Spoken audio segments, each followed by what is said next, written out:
안녕하세요. 책 속의 길입니다.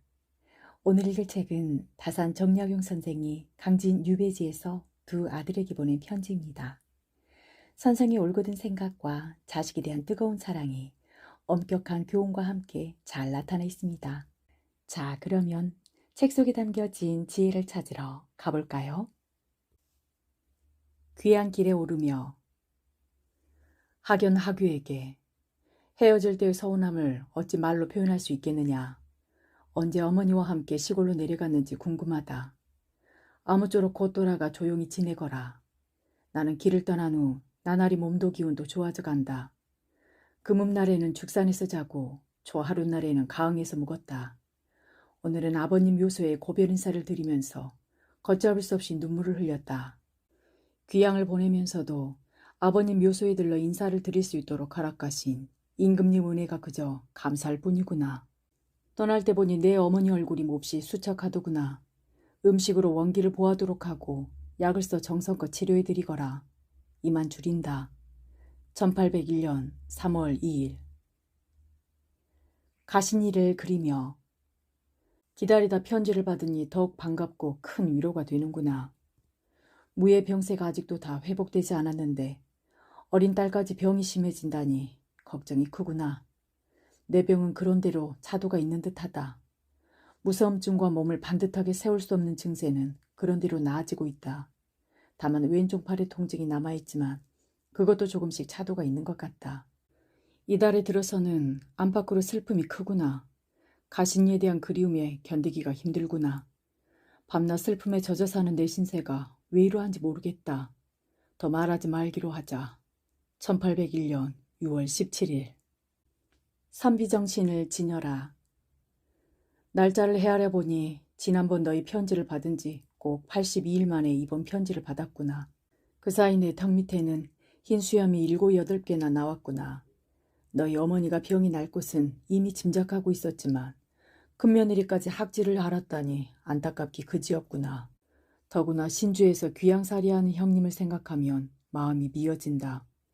반년 동안이나 소식을 알 수 없으니 어디 같은 세상에 살고 있다고 말할 수 있겠느냐. 나는 육지에서 살고 있는데도 고생이 말이 아닌데 하물며 외딴 섬에서 생활하자면 얼마나 불편하실까. 형수님 형편 또한 딱하기 그지없다. 너희는 부디 그분을 어머님같이 섬기고 사촌 동생 육가 또한 친형제같이 여겨 여러모로 도와주어라. 내가 밤낮으로 빌고 원하는 것은 둘째 하규가 열심히 책을 읽는 것이다. 하규가 능히 선비의 마음을 갖는다며 내가 무슨 소원이 더 있겠느냐. 이른 아침부터 밤늦게까지 부지런히 책을 읽어서 아비의 간절한 소망을 저버리지 말거라. 팔이 저려 이만 줄인다. 1801년 9월 3일. 독서만이 살 길이다. 학연 하규에게 이 세상 사물 중에는 자연 그대로 좋은 것이 많다. 이런 것들이 있는 그대로 좋은 것이다. 그러나 망가진 것이나 찢어진 것을 어루만지고 다듬어 완전하게 만드는 일도 칭찬할 일이다. 의원도 죽을 병에 걸린 사람을 고쳐야 훌륭한 의원이라고. 장수도 위태로운 성을 구해내야 명장소리를 듣는다. 여러 대에 걸친 명문가 고관들 자제가 좋은 옷과 멋진 모자를 쓰고 다니며 가문의 명성을 떨치는 것은 똑똑하지 못하더라도 누구나 할 수 있다. 그러나 너희는 망한 집안의 자손이다. 그러므로 누구보다 처신에 유의해야 한다. 그래서 본래보다도 훌륭하게 된다면 이거야말로 기특하고 좋은 일이 아니겠느냐. 망한 집안 자손으로서 잘 처신하는 방법은 오직 독서 한 가지밖에 없다. 독서는 사람에게 가장 중요하고 깨끗한 일이다. 독서는 부유한 집안 자제라고 그 맛을 알 것도 아니고 총구석 수재들이라고 그 사상이나 이론 등이 깊이가 있고 오묘함을 넘겨볼 수 있는 것도 아니다. 벼슬한 집안 자제로 어려서부터 듣고 본 것이 있는 데다 중년에 재난을 만난 너희 같은 젊은이들이야말로 진정한 독서를 하기에 가장 좋다. 부유한 집 자제나 총구석 수재들이 책을 읽을 수 없다는 말이 아니라 뜻도 의미도 모르면서 그냥 책만 읽는다고 다 독서라고 할 수 없다는 말이다. 3대를 이어오지 못한 의원이 지어주는 약은 먹지 말라는 말이 있다. 문장 또한 그러하다. 대대로 글 공부를 하는 집안이라야 문장에 능할 수 있는 것이다. 뒤돌아보면 내 재주가 너희보다 조금 나을지는 모르겠다. 하지만 어려서는 나아갈 방향을 제대로 알지 못했다. 15세가 되어서 서울로 올라왔으나 이곳저곳 기웃거리기만 했지 얻은 것이라고는 아무것도 없었다. 그 20세가 되어서야 과거 공부에 전력을 기울여 소가에 합격해 대학에 들어간 후에는 또 대광시를 위해 사자구, 육자구 등 문장을 아름답게 꾸미는 일에만 정신을 쏟았다. 그러다가 규장각으로 옮겨가서는 또 한각 글귀만 다듬는 공부에 거의 10년이나 정신을 쏟았다. 그 뒤로 책을 교회라고 펴내는 일에 분주하다가 황해도 곡산부사로 부임해서는 또 백성을 다스리는 일에 오로지 정신을 쏟았다. 다시 서울로 돌아와서는 신공과 민공의 탄핵을 받았다. 그 이듬해에는 몹시 슬프고도 마음이 아프게도 정조dwi양이 승하해서 서울과 시골을 바삐 오르내리다가 지난 봄에는 유배형을 받기 이르렀다. 그러니 거의 하루도 독서에만 마음 쓸 겨를이 없었다. 그러므로 내가 지은 신화 문장은 아무리 맑은 물로 많이 씻어낸다 해도 끝내 과거 시험 답안지 같은 틀을 벗어날 수 없고 조금 괜찮은 것일지라도 홍문관과 예문관체의 틀을 벗어날 수 없을 것이다. 그런데 이미 나는 머리털과 수염이 희끗희끗하고 전기도 시들고 말았구나. 이 어찌 운명이 아니겠느냐. 너희 가운데 학연의 재주와 기억력이 내가 젊었을 때보다는 조금 떨어지는 듯하나 요즘 지은 글은 지금의 나로서도 미치지 못할 것이 덜어있다. 그것은 내가 효과적으로 공부하는 길을 택했고 보고 들어 깨달은 지식이 조잡하지 않기 때문이 아니겠느냐. 내가 곡산에서 공부하다가 집으로 돌아간 뒤 내가 과거 공부를 하려고 한 적이 있지. 당시 주위에서는 너를 아끼던 문인이나 시를 짓던 선비들은 본격적인 학문을 시킬 일이지 왜 과거나 보라 하느냐면서 모두 나를 욕심쟁이라고 나무랐다. 나도 마음이 허전했었다. 그러나 이제 너는 과거에 응시할 수 없게 되었으니 그런 걱정은 안 해도 되겠구나. 내 생각에는 내가 이미 진사도 되고 과거에 급제할 실력도 충분하다고 본다. 그를 알면서도 과거 때문에 오는 제약을 벗어나는 것과 진사가 되고 급제한 사람이 되는 것 중 어느 편이 나은 일인가는 말하지 않더라도 잘 알 것이다. 너야말로 참으로 독서할 때를 만난 것이다. 지난번에 말했듯이 가문이 망해버렸기 때문에 오히려 더 좋은 처지를 이룩할 수 있다는 게 바로 이런 것 아니겠느냐. 너희 글 중에 학교의 재주와 역량을 보면 큰애보다 조금 부족한 듯하나 성품이 자상하고 무엇이든지 생각하는 사고력이 있다. 그러니 진정으로 열심히 책 읽는 일에 마음을 기울이면 어찌 형보다 못할 수 있겠느냐. 요즘 둘째 글을 보니 조금씩 나아지고 있기 때문에 그렇다는 것이다. 독서를 하려면 반드시 먼저 근본을 확립해야 한다. 그 근본이란 효제가 그것이다. 반드시 부모에 대한 효도와 형제에 대한 우애인 효제를 힘써 실천하는 근본을 확립해야 하고 근본이 확립되면 학문은 자연스럽게 몸에 배게 되고 넉넉해진다. 학문이 몸에 배게 되면 독서의 단계는 따질 필요도 없다. 아비는 천지간에 홀로 외롭게 지낸다. 다만 의지할 것은 글과 붓일 뿐이다. 문득 한 구절 한편에 마음에 드는 글을 짓게 되면 혼자 읊조리거나 감상하다가 이 세상에서 오로지 나의 아들들에게만 보여줄 수 있겠구나 하고 생각한다. 그런데 어찌하여 너희 생각은 독서와는 마치 연나라나 월나라처럼 멀리 떠나 있어 글자 보기를 쓸모없는 물건 취급을 하는 것 같구나. 쏜살같이 몇 해가 지나면 너희는 장정이 되고 턱수염도 길게 자랄 것이다. 그때 갑자기 만나면 대면대면을 하지 않겠느냐. 더군다나 어른이 된 후에 이 아비의 책을 읽으려고나 하겠느냐. 너희가 글을 읽지 않는다면 내가 쓴 글들은 쓸모없는 글들이 되고 말 것이다. 내 글이 소용이 없다면 나는 할 일 없는 사람이 되고 만다. 그렇다면 나는 마음에 눈을 닫고 흙으로 만든 우상처럼 될 뿐만 아니라 열흘도 못 가 병이 나고 아마 고칠 약도 없을 것이다. 오로지 너희가 독서하는 일만이 아비의 목숨을 살리는 길이다. 너희는 이러한 이치를 생각해 보거라. 세상을 구한 책을 읽어라. 앞에서 여러 번 말했듯이 명문 사대부 집안 사람이야 굳이 독서를 하지 않는다 해도 저절로 존경을 받을 수 있다. 그러나 망한 집안 사람이 교양이 없다면 그건 더욱 꼴불견일 것이다. 사람들이 천하게 여기고 세상이 얕잡아 보는 것도 서글픈 일인데 하물며 너희 스스로를 천하게 여기고 비루하게 여기고 있으니 이 얼마나 비참한 일이냐.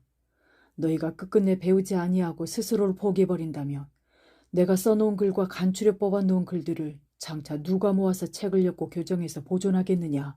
너희가 이 일을 하지 못하면 내 글들은 끝내 전해질 수 없게 될 것이다. 내 글이 전해지지 못한다면 후세 사람들은 단지 사헌부의 탄핵과 그 죄상만을 나열한 논구만 보고 나를 평가하게 될 것이다. 그런데 그렇게 되면 나는 장차 어떤 사람으로 취급받게 되겠느냐. 아무쪼록 너희는 이 점을 생각해서 분발하고 학문에 힘써야 한다.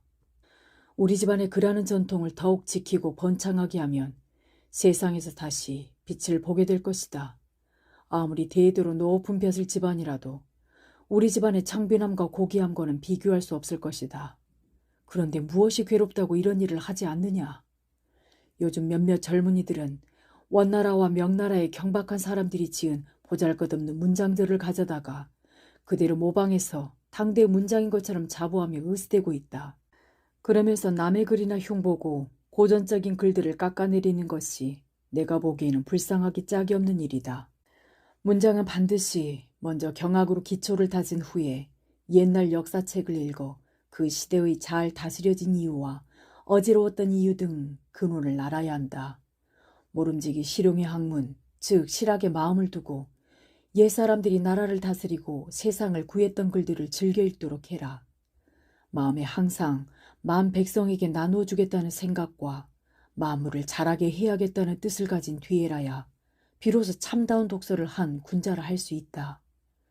그러한 사람이 된 뒤에 때때로 안개 낀 아침, 달 뜨는 저녁, 짙은 녹음, 가랑비 내리는 것을 보면 문득 시상이 떠오르고 구상이 일어나서 저절로 읊어지고 저절로 천지자연의 소리가 맑게 울려 나올 것이다. 이것이 바로 시인이 제 역할을 해내는 경지일 것이다. 나보고 실현성 없는 이야기만 한다고 하지 마라. 수십 년 이래 한 가지 괴이한 논의가 있어 우리나라 문학을 배척하고 있다. 우리나라 옛 문헌이나 문집에는 눈도 주지 않으려 하니 이거야말로 큰일이다. 사대부의 자제로서 나라의 전통과 역사를 알지 못하고 선배의 문집을 읽지 않는다면 비록 그의 학문이 고금을 꿰뚫었다 할지라도 그저 조잡하게 될 것이다. 시집은 서둘러 볼 필요는 없겠지만 옛사람들이 주고받은 서간문, 임금님께 올리는 상소문, 묘의 비문 등은 읽어 모름지기 안목을 넓혀야 한다. 또 임진왜란 이후 당정에 관한 기록을 모은 책을 두루두루 읽어야 한다. 어버이에게 효도하는 기회. 어버이를 섬기는 일은 그 뜻을 거역하지 않는 것이 중요하다. 여인들은 의식주에 특히 관심이 많으므로 어머니를 섬기는 사람은 사소한 일에 유의해야만 효성스럽게 섬길 수 있다. 얘기의 내칙편에는 음식에 관한 것 등 소소한 예절이 많이 적혀 있다. 성인의 가르침이란 물정을 알게 하는 데서 시작하는 것이지 실제와 거리가 멀거나 미묘한 것부터 시작하는 것이 아님을 알 수 있다. 요즘 보면 사대부의 부녀자들이 부엌에 들어가지 않는 것이 예사다. 부엌에 들어가는 것이 무엇이 그리 어려운 일인가? 잠깐 연기를 쏘일 뿐이다. 생각해 보아라. 연기 좀 쏘이고 시어머니 환심을 사면 효부가 되고 법도에 있는 집안도 만든다. 이 또한 효도이며 지혜로운 일이 아니겠느냐. 또 너희 형제는 새벽이나 늦은 밤에 방이 찬가 따뜻한가 항상 점검하고 요 밑에 손을 넣어 차면 항상 따뜻하게 불을 떼드려라. 노비를 시키지 말고 직접 불을 지펴 따뜻하게 해드려라. 그 수고로움도 잠깐 연기를 쏘이는 것에 지나지 않지만 내 어머니 마음은 헤아릴 수 없이 기뻐할 테니 어찌 이 일을 즐겨하지 않을 수 있겠느냐. 노비들이 어머니와 아들, 시어머니와 며느리 사이를 이간하게 되는 것은 대부분 아들이나 며느리가 그 효도를 극진히하지 못해서 어머니나 시어머니가 한탄하는 마음을 품게 되는 데서 비롯되는 것이다. 그렇게 되면 노비들은 그 틈을 노려 주인마님 상에 장, 한, 숟갈이나 맛있는 과일 하나라도 더 올려 환심을 사고 고립관을 떼어놓는다. 그렇다면 그 잘못은 자식에게 있는 것이지 노비에게 있는 것이 아니다. 아무쪼록 이 점을 생각해 경각심을 갖고 온갖 방법을 다해 내 어머니를 기쁘게 해드려라. 두 아들이 효자가 되고 두 며느리가 효부가 된다면 나야 유배지인 금능에서 이대로 늙어 죽는다 해도 유감이 없겠다. 힘써 노력하거라. 1802년 12월 22일. 기년아람에 대해서. 기년아람을 나도 처음에는 좋은 책이라 했는데 요즘 자세히 읽으니 소문처럼 좋은 책은 아니더구나. 내 생각에는 기년아람의 본래 의도가 해박한 지식과 보고들어 얻은 지식을 자랑하려는 것이지 실용과 신뢰에 도움을 주려는 데 있지 않다. 또한 일관된 기준이 없기 때문에 그 기록이 번거롭고 간단 명료함이 부족해 산만하기만 하더라. 한두 가지 예를 들어보자. 중국 태고시대의 전설적인 임금인 천왕과 지황의 이름은 세상 이치를 깨달은 선비들이 흔히 거론하는 이름이 아니다. 중국의 요순시대부터 주나라까지의 정사를 기록한 서경은 요임금부터 시작했고 정사에도 황제부터 시작했으니 황제 이상은 그 연수만 대략 기록해야지 서경에서 전하는 것처럼 편집해서는 안 된다.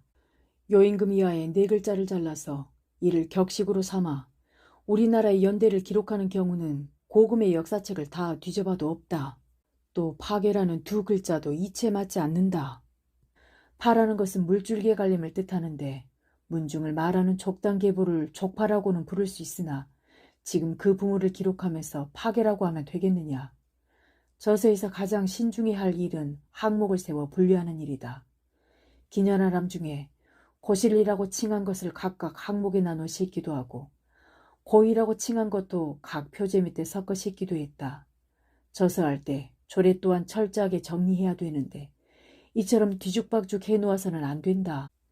천왕씨는 애당초 다른 이름이 없는데 어찌하여 이 칭을 고찰하는 고의에 실어놓았는지 모르겠다. 화한, 합은, 이신추, 위원년이라 한 것도 마땅히 화한, 합은, 원년, 신축이라 해야 옳은데 이와 위에 두 글자를 넣은 것은 우리나라 글쓰는 습관 때문일 것이다. 기년아람은 대체로 글자마다 문제가 있고 구절마다 잘못투성이어서 이루 다 지적할 수가 없다. 이를 잘 다듬어 요령 있게 편집한다면 한두 권 정도로 읽기에 편리하게 만들 수 있을 것이다. 내가 유배 생활에서 풀려나 집에 돌아가서 열흘 정도만 수고하면 될 텐데. 다만 외국 기년 한 권만은 값싼 종이에다 대강대강 우선 베껴서 곁에 놔두고 참고할 수 있도록 준비해두면 좋겠다. 너도 소문만 듣고 실속 없이 좋은 책으로 여겼으니 너의 안목이 안타깝다. 탐진학부를 너는 어찌하여 이토록 칭찬하느냐. 부자간에는 칭찬하는 법이 아니다. 마과회통과 일지록. 너는 왜 홍시범 마과회통 한지를 사다가 집에 있는 것과 대조해 그 책이 내 저서를 완전히 그대로 인용했는지 아니면 일부분만 뽑아서 인용한 것인지를 밝히지는 않고 늘 전해 들은 이야기만 가지고 애매모호하게 편지를 했느냐. 만일 내 저서인 마과회통을 그대로 인용했다면 반드시 홍초간에게 얻었을 것이다. 일지록은 그 학술가 논의가 내 마음에 드는 것이 아니다. 왜냐하면 이 책의 본질적이고 근본적인 것은 정론이 있는데 실제로는 진정한 정론이 아니고 세상 사람들이 정론이라고 하는 것을 가져다 명성만 보존하려고 해서 그 진실성을 찾아볼 수 없기 때문이다. 그 시대를 근심하고 세상을 개탄한 것도 모두 뒤죽박죽이고 조잡하며 깨끗하지 못한 의사로 표현되어 있어 나처럼 성품이 왜골수인 사람은 의심의 눈초리로 바라볼 수밖에 없다. 또 사전에 있는 말을 뽑아 자기의 이론과 뒤섞어서 책을 만들었으므로 더욱 난잡하다. 내가 일찍이 성호사설은 후세에 전할 만한 올바른 책이 못 된다고 했는데 그 이유는 옛사람이 지은 글에다가 자신의 논의를 뒤섞어 책을 만들어서 올바른 체계를 갖추지 못했기 때문이다. 일지록도 이와 같고 더욱이 예로는 특히 잘못된 곳이 아주 많구나. 성의와 성신. 마음대로 웃고 행동하는 것이 무슨 허물이 되겠느냐. 그러나 하늘이 알아주는 효심이 있어 귀양살이하는 아비를 걱정해서 초췌한 모습이 밖으로 나타나는 것 또한 올바른 처신이라 하지 않겠느냐. 그러나 너희는 평범한 사람이니 때때로 마음대로 웃고 행동하는 것 역시 자연스러운 일상이어야 한다. 마음대로 울지도 웃지도 못할 너희를 생각할 때 슬프고 마음 아픔을 견디기 어렵구나. 일가친척 어른들께서 부모가 상을 당했을 때처럼 행동하라고 너희를 꾸짖고 비방한다고 했는데 내가 아직 죽지도 않고 멀쩡한데 어떻게 성급하게 머리를 풀고 얼굴빛이 검정빛이 되어 슬퍼하기만 하고 웃지도 못했어야 되겠느냐. 너희의 억울함에 대해서 내가 이미 말했는데 내가 이제 너희를 책망할 수 있겠느냐. 사람의 자식으로서 최소한의 예절과 올바른 행실은 부모님께 새벽에 문 안 드리고 저녁에 이부자리를 살펴드리는 것이다. 나야 이곳에 멀리 떨어져 있어 어쩔 수 없지만 너희 큰아버지는 연세가 많으시니 아침에 한번 찾아뵙고 저녁에 한번 가서 이부자리를 잘 살펴드리는 것이 너희의 도리이다. 이것은 사람의 모습을 갖추었다면 꼭 해야 할 일이다. 내가 너희에게 불성실하다고 한 것에 대해서는 변명할 수 없을 것이다. 내가 시킨 일을 너희가 불성실하게 거행한 것이 손가락으로 헤아릴 수 없이 많은데 그 밖에 다른 일이야 오죽하겠느냐. 앞으로는 본래의 선한 마음을 다해 대학의 성의장과 중용의 성신장을 벽에다 써붙이고 크게 용기를 내서 다리를 튼튼히 세워 물살이 센 여울물에 배를 타고 거슬러 올라간다는 각오로 성의 공부에 힘써 나아감이 좋을 것이다. 성의 공부는 모름지기 먼저 거짓말을 하지 않는 일부터 노력해야 한다. 한마디 거짓말을 마치 세상에서 가장 큰 죄악으로 생각해야 한다. 이것이 성의 공부에서 가장 먼저 시작해야 하는 단계이다. 선조의 행적과 일가 친척에 대해서 하교 학연에게 무릇 국사나 야사를 읽다가 집안 선대의 업적이 있는 부분을 보면 즉시 뽑아내 기록해두고 또 선배들 문집을 볼 때도 그렇게 해야 한다. 이렇게 오래도록 하다 보면 책으로 만들어지게 되고 집안 족보 가운데 빠진 곳도 보충할 수 있을 것이다. 비록 주변 친척의 업적이라 하더라도 함께 뽑아놓았다가 그분들의 후손에게 전해주는 것이 효도를 넓혀나가는 방법이다. 혹 선배들이 우리 선조들 일을 기록해놓은 것 중에 틀린 곳이 있으면 의당 그 연월일을 찾아내어 그렇지 않음을 밝혀야 한다. 또한 선조께서 친하게 교제하던 분들에 대해서도 반드시 그 후손을 찾아서 어느 집안인가를 알아두었다가 나중에 혹시 만나게 되면 정겨운 대화로서 선대 때부터 지내오던 정의를 이야기해라. 이것이 바로 훌륭한 자손의 도리이니 마땅히 힘써주기 바란다. 아울러 성이 다르더라도 가까운 친척에 대해서는 마땅히 자세히 알아둬야 한다. 증조모의 집안은 6촌까지 한계를 정하고 조모의 집안에 대해서는 8촌까지의 범위 안에서 기록해서 한 책을 만들어 두었다가 혹시 서로 만나거든 친척 관계를 밝히고 정을 나누도록 해라. 이것이 바로 사대부 집안의 법도이다. 내 가르침을 받아라. 학연에게 내 아오 하규의 재주는 너보다는 조금 뒤지는 감이 있으나 금년 여름에 고시와 산부를 짓게 했더니 좋은 작품이 많이 나왔다.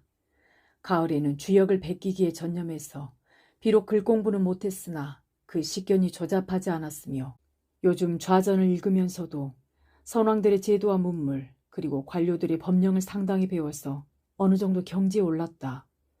그런데 너는 재주가 아우보다 뛰어나고 초년에 글 공부를 익혀 기초가 잘 갖추어져 있다.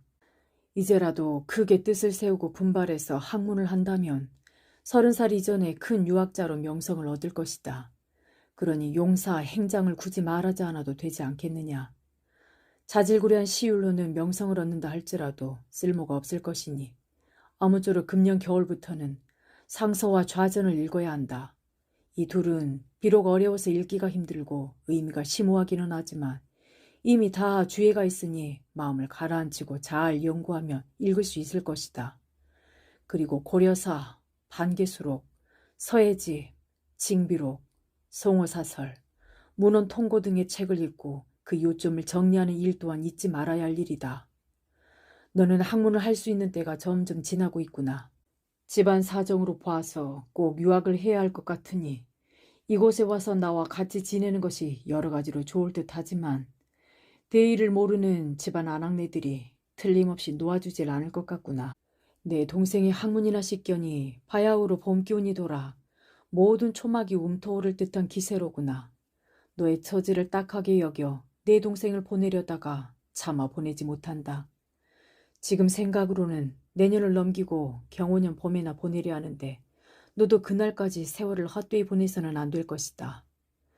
100번 생각해 보아도 집에서 공부할 생각이라면 머물러 기다려 내 아우와 서로 만나보고 교대하거라. 만약 그 사정이 전혀 가망이 없으면 내년 봄 날씨가 따뜻해진 뒤에 모든 일을 제쳐놓고 내려와서 같이 공부하자. 이는 반드시 실행에 옮겨야 한다. 왜냐하면 첫째로 내 마음씨가 날로 나빠지고 행동이 날이 갈수록 비루해지니 이곳에 와서 내 가르침을 받는 것이 좋겠고, 둘째로 안목이 좁고 다급해지고 의지와 기계가 상실되어 가니 이곳에 와서 내 가르침을 받는 것이 좋겠기 때문이다. 셋째로 경전 공부의 수준이 조잡해지고 식견이 좁아져 가니 이곳에 와서 내 가르침을 받는 게 좋을 것이다. 사소한 일들은 가급적 돌아보지 말거라. 1808년 겨울. 시를 쓰려면. 요즘 이학규의 시를 읽어보았다. 그가 너의 시를 논평한 것은 잘못을 잘 지적했으니 너는 마땅히 깊이 새겨두어라. 그의 자작시 중에 꽤 좋은 것이 있기는 하더라만 내가 좋아하는 것은 아니다. 오늘날 시는 마땅히 중국 당나라 때의 유명한 시인 두보의 시를 모범으로 삼아야 할 것이다. 모든 시인들 시 중에서 두보의 시가 으뜸이 되는 까닭은 시경에 있는 시 300여 편의 본의를 이어받았기 때문이다. 시경에 있는 시 300여 편은 모두 충신, 효자, 연려, 진실한 벗들 간의 간절하고 진실된 마음으로부터 나온 것이다.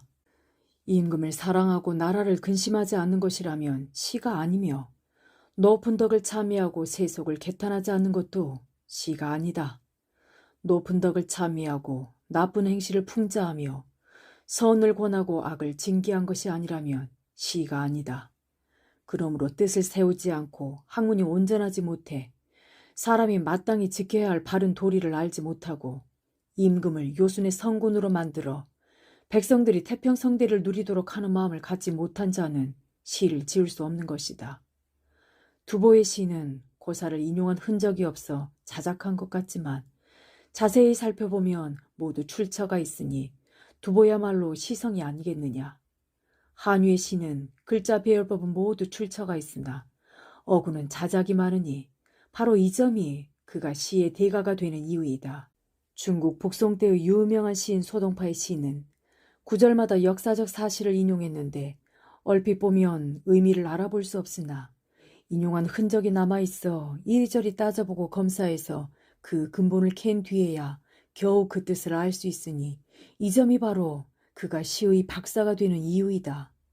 소동파의 시로 말할 것 같으면 우리 세 부자의 재주로서는 죽을 때까지 전념해야 다소나마 따를 수 있을 것이다. 그러나 사람이 이 세상에 살면서 해야 할 일이 많은데 어찌 시에만 골몰할 수 있겠느냐. 그러나 시를 지을 때 역사적 사실을 전혀 인용하지 않고 풍월이나 읊으며 바둑 이야기나 술 먹는 이야기를 주제로 시를 짓는다면 이거야말로 서너집 모여 사는 시골 마을 촌부의 시에 불과하다. 앞으로 시를 지을 때는 반드시 역사적 사실을 인용하는 것에 주의를 기울이도록 해라. 우리나라 사람들은 역사적 사실을 인용한답시고 걸핏하면 중국의 고사를 인용하는데 이 또한 비루한 품격이다.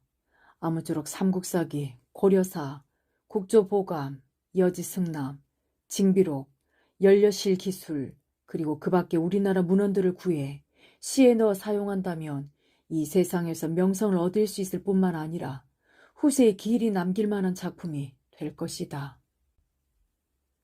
도움을 바라지 말고 먼저 도와주어라. 하교, 학연에게 너희는 편지에서 항상 버릇처럼 말하기를 일가 친척 중에 한 사람도 불쌍하고 가엾게 여겨 돌봐주는 사람이 없다고 한다. 신세가 기구해서 험난한 물길 같다느니 꼬불꼬불 길고 긴 험악한 길을 살아간다고 한탄하고 있는데 모두가 남을 원망하는 말이니 큰일이다. 전에 내가 벼슬 하고 있을 때는 작은 근심 걱정과 질병이 있을 적마다 다른 사람들의 보살핌을 크게 입었다. 날마다 어떠시냐는 안부를 전해오고 다독거려 위로해주는 이도 있었다. 약을 보내오는 이도 있었으며 양식까지 대주는 사람도 있었다. 어려서 이런 일에 익숙해져 있어 늘 은혜를 베풀어줄 사람이나 바라고 있으니 큰 문제이다. 예로부터 가난하고 천한 사람은 남의 도움을 받을 수 없다는 것을 모르는구나. 예나 지금이나 남의 도움을 받으면서 살라는 법은 애초부터 없었다. 더구나 우리 일가 친척은 서울과 시골에 뿔뿔이 흩어져 은혜로운 정을 입을 수도 없었다. 요즘 같은 세상에 서로 헐뜯지 않는 것만으로도 다행이라 할 것인데 어떻게 돌봐주고 도와주는 일까지 바라겠느냐. 오늘날 이처럼 집안이 망하기는 했지만 다른 일가들에 비하면 오히려 부자랄 수도 있겠다. 다만 우리보다 못한 사람을 도와줄 힘이 없을 뿐이다. 그렇게 극심하게 가난하지도 않고 또 남을 돌볼 힘도 없으니 바로 남의 도움을 받지 않아도 될 처지가 아니겠느냐. 모든 일이란 안방 안악내들로부터 일어나니 유심히 잘 살펴 필요한 대책을 세우고 남의 은혜를 받으려는 생각을 버린다면 저절로 마음이 평안하고 기분이 화평스러워져 하늘을 원망하고 남을 탓하는 병이 없어질 것이다. 일가 중에는 며칠째 밥을 끓이지 못하는 집도 있을 것이다. 너희는 쌀되라도 퍼다 주어 굶주리지 않게 해주고 있는지 모르겠구나. 눈이 쌓이고 추위에 쓰러져 있는 집에는 장작개비라도 나누어 따뜻하게 해주고 병들어 약을 먹어야 할 사람에게는 한 푼의 돈이라도 쪼개서 약을 지어주어 일어날 수 있도록 도와줘야 한다. 가난하고 외로운 노인이 있는 집에는 때때로 찾아가 따뜻하고 공손한 마음으로 모셔야 하고 근심 걱정에 쌓여있는 집에 가서는 걱정하는 눈빛으로 그 고통을 함께 나누고 처리할 방법을 함께 의논해야 한다. 잘들 하고 있는지 궁금하구나. 평소 이런 일들도 제대로 하지 못하면서 어떻게 다른 집에서 너희가 위급할 때와 공경에 처해 있을 때 달려오기를 바라겠느냐. 남이 어려울 때 자기는 은혜를 베풀지 않으면서 남이 먼저 은혜를 베풀어 주기만 바라는 것은 너희의 그 오만한 근성이 없어지지 않았기 때문이다. 이후로는 특별한 일이 없을 때라도 늘 공손하고 화목하며 근신하는 마음으로 다른 일가들이 환심을 얻는 일에 힘쓸 일이다. 마음속에 보답받을 생각은 아예 갖지 않도록 주의해라. 뒷날 너희가 근심 걱정이 있을 때 다른 사람이 도와주지 않더라도 부디 원한을 품지 말 것이며 바로 용서하는 마음으로 그분들이 마침 도울 수 없는 사정이 있거나 도와줄 힘이 미치지 못하기 때문이구나 라고 생각하거라. 가벼운 농담일망정 나는 전번에 이리저리 도와주었는데 저들은 이렇게 하는구나 하는 소리를 한마디라도 입 밖에 내뱉어서는 안 된다. 만약 이러한 말이 한 번이라도 입 밖에 나오면 지난날 쌓아놓은 공덕이 하루아침에 재가 되어 바람에 날아가듯 사라져버리고 말 것이다. 큰아버지를 아버지처럼 섬겨라. 너희는 지금 의지할 데 없는 집안에서 자라지만 어린 시절은 유복하게 살아왔다. 그 때문에 아들이나 동생으로서 아버지나 형님을 섬기는 도리나 집안 어른들을 섬기는 일을 일찍이 보고 듣지 못했다. 뿐만 아니라 궁핍한 처지를 살아가는 방법도 아직 익숙하지 못할 것이다. 따라서 내 몸과 마음을 다해 남을 섬길 줄도 모르고 남이 먼저 자기에게 도움을 주기나 바라고 있다. 또한 가정에서 해야 할 처신도 잘 익히지 못했으면서 이웃 사람들의 칭찬이나 바라니 그랬어야 되겠느냐. 전에 동지 벼슬을 지낸 집안의 고조 할아버지뻘 되시는 분이 계셨다. 이른이 넘으신 데다 중풍을 앓으셔서 거동이 불편하셨지만 조반을 잡수신 후에는 매일 지팡이를 짚고 우리 집에 오셔서 우리 종손을 하루라도 안 볼 수가 있겠는가 라고 말씀하시곤 했었다. 그런데 너희가 70세 되신 노인께서 종 증손에게 한 만큼도 큰아버지를 섬기지 못한 데서야 말이 되겠느냐. 앞으로는 매일 이른 아침에 일어나 먼저 안방에 들러 어머니 안부를 살피고 다음에는 동쪽 집에 사시는 큰아버지께 문안을 드리고 돌아와 독서를 시작하거라. 여러 숙모님들은 점심때나 저녁 무렵에 틈이 나는 대로 들러보면 된다. 큰아버지께서 팔이 아프실 때 바로 찾아가 뵙고 뽕나무 벌레 똥을 주워다가 식초에 담근 쑥과 섞어 약을 다리는데 약 다릴 화로에 불을 피우고 약탕권을 씻는 등 곁에서 시중을 들고 아침부터 저녁까지 늘 떠나지 않고 밤에도 모시고 자면서 걱정이 되어 차마 빠져나오지 못한 적이 있었느냐. 너희가 그러면서도 보살핌을 받지 못했다고 할 수 있겠느냐. 요즘 그분이 보살펴주지 않으시더라도 너희는 오히려 더욱 효도하고 공경하고 예를 다하며 감히 원망을 하지 말아야 될 것이다. 그렇게 하지도 못한 주제에 무슨 할 말이 더 있느냐. 무릇 스스로 해야 할 일은 다 하고 하지 않아야 될 일은 하지 않고 살아도 부영들의 가슴에는 원망이나 불평들이 쌓일 수 있는 것이다. 평상시에는 이런 감정들을 드러내지 않다가도 응당 간섭해야 될 일이 있을 때 어쩌다가 자기도 모르게 섭섭함과 불평이 터져나올 수 있는 것이다. 그럴 때 너희는 다만 눈앞의 일만 가지고 생각하기 때문에 이 일이 왜 내가 잘못한 일인가, 왜 이같이 처리하시는가 라고 서운해하겠지만 실은 오래전의 잘못 때문이지 단순히 이번 잘못에만 까닭이는 것은 아니다. 부디 생각하고 또 생각해서 행실을 똑바로 해 큰아버지와 사촌 형님들의 마음을 기쁘게 해드려라. 큰아버지를 섬기는 일에는 특별히 따로 정해진 예절이 없고 오직 자기 아버지 섬기는 것과 한 가지로 하면 되는 것이다. 너희가 느낀 것이 있어 진실된 마음으로 행실을 한다면 한 달 못 가서 큰아버지의 마음이 밝게 풀리실 것이다. 먼저 모범을 보여라. 학연 하규에게 지금 너희 사촌 형제가 대여섯이 되는데 내가 만약 임금의 은혜를 입어 살아서 고향 땅에 돌아가게 된다면 오직 그 대여섯만 가르치고 싶구나. 내가 가르치고자 함은 부모에 대한 효도와 형제에 대한 우애인 효제가 근본이다. 그 위에 경사와 예약, 농병과 의학의 이치를 꿰뚫게 해서 4, 5년이 지나지 않아 찬란한 결과를 볼 수 있을 것이다. 우리 집안이 비록 패족은 면할 수 없더라도 시와 예의 가르침은 모두 받을 수 있을 것이다. 이 점이 내가 밤낮으로 북쪽 하늘을 바라보며 빨리 풀려 돌아가기를 기원하는 이유이다. 이것이 내 큰 계획이지만 너희는 먼저 큰아버지나 작은아버지 섬기기를 아비 섬기는 것처럼 하는 본을 보여라. 그래야 6이와 7이도 나중에 자기 아버지처럼 나를 섬기게 될 것이 아니냐. 만일 너희가 옳지 못한 판단으로 마음속에 우리 아버지만 아버지이고 큰아버지나 작은아버지는 집안 사람 가운데 조금 더 가까운 사람 정도로만 생각한다면 그들은 경사나 예약을 와서 배우려 하지 않을 텐데 어떻게 효나 제의 행실을 가르쳐 줄 수 있겠느냐. 그러므로 큰아버지 섬기기를 아버지 섬기듯 해서 복육이나 칠복에게 모범을 보여야 한다.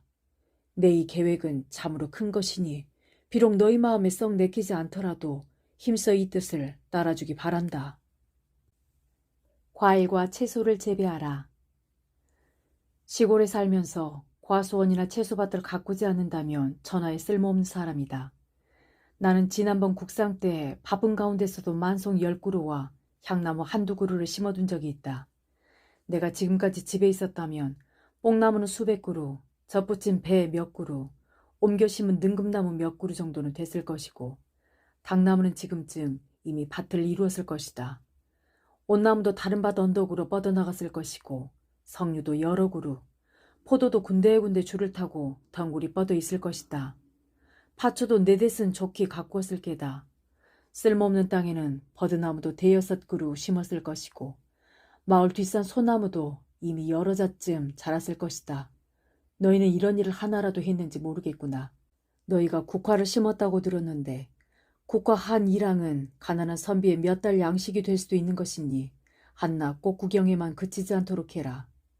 생지황, 반하, 길경, 천궁 같은 것이나 쪽나무와 꼭두선이 등에도 마음을 기울여 잘 가꾸도록 해라. 채소밭을 가꾸는 데에는 땅을 반반하게 고르고 이랑을 바르게 하는 일이 중요하다. 땅을 깊게 갈고 흙을 잘게 부수어 분가루처럼 부드럽게 해야 한다. 씨는 항상 고르게 뿌려야 하며 모종은 아주 성기게 해야 한다. 아욱 한 이랑 무 한 이랑씩 심어두고 가지나 고추 같은 것도 각각 구별해서 심어야 한다. 마늘이나 파 심는 일에도 힘쓸 것이며 미나리도 심을 만한 채소다. 또한 한여름 농사로는 참여만한 것도 없느니라.